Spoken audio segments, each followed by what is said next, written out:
It's fair to say that our award recipient, Kitty Bryant, class of 75, is a family.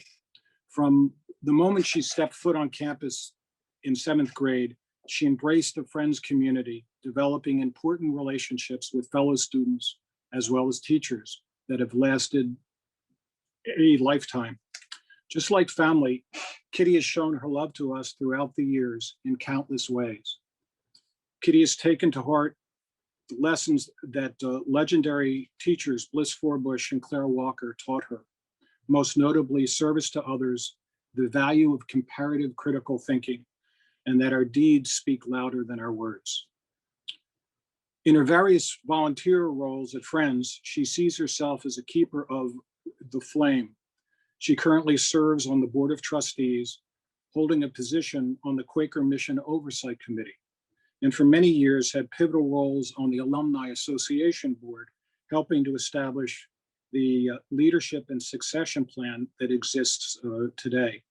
She is at the center of the class of 1975, keeping classmates connected through reunions and in a multitude of other ways.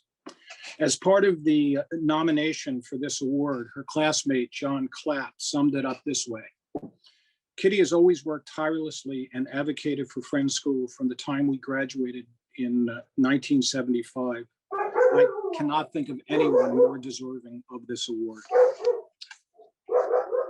We are fortunate that Kitty has, sorry about my dogs if you can hear that. We are all fortunate that Kitty has a lot of love, energy, and wisdom to offer. She volunteers for many other groups, including Goucher College, which another legendary teacher, Doris Newman, first introduced her to, and other organizations such as Back River Restoration and the Order of the Wheel, which helps clean up Baltimore's harbor. She also serves as a mate on the SS John W. Brown, which is only one of 2 remaining fully operational Liberty ships that participated in World War II. In the video we showed, there are a few key moments that I'd like to spotlight as they demonstrate Kitty's depth of love for Friends.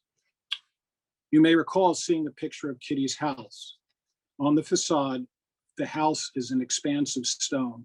The stone is from the same quarry used to build Friends School buildings, and make no mistake, that is no accident. Earlier in the video, you may have noticed Kitty on her green John Deere tractor. Behind her is her barn, painted scarlet and gray, of course, Friends School colors. The closing image was that of the Stony Run Meeting House door. Kitty was entrusted with the key to the meeting house in 8th grade. Every morning, from then until graduation, Kitty opened that door. Kitty remains a key holder, keeping the door open to vital relationships and the traditions of our community. Thank you, Kitty, for all you do for Friends. Kitty is here with us tonight, and would you share a few words with us? Well, thank you, Carl. First of all, thank you very much. Thank you, John. It's nice to see some of my friends, John and Shelley and Dante and the rest, but I'm very humbled by receiving this. And as my wife Tina pointed out, it's a big deal. So 46 years since we've graduated, it seems a very long time, but it also seems like a blink of an eye. When I came to Friends in the fall of 1969, we were in the upper school, and then the middle school, and then the upper school. And it was just a portent of the flexibility life would require of all of us. Boy, have we seen that this year. But I will say, being an only child, and I remember having this discussion with our classmate, Randy Aiken, who also was an only child. And I said, I meant to actively search for a family. And that family included all of my classmates. And, you know, Randy and I said, as only children, we're going to stick together till the end. And we did. But it also included Bliss Forbush and Lee Neff, and we mentioned Doris Newman, but probably the most expanding individual in my life was Claire Walker, the one who my parents watched a train leave for New York as I went on my first trip to the Soviet Union in 1972. That was a time that it was pretty serious stuff. And always, every year, my parents would say, well, we don't know if we'll have enough money to send you back to Friends. So, you may not be going back. Somehow or another, they scraped it up. They didn't know anything about financial aid or a grant or anything, but they managed to come up with the tuition, and I was able to graduate from Friends, which was great. As time has gone by, and you're right, I think earlier on we were talking, Peter Block, about how the simplest things are the trajectory. I mean, I first saw Goucher in 8th grade with Doris Newman in the pool. I thought it was cool. It was the first college I ever saw, because there's no college graduates in my family, and not for many, many generations.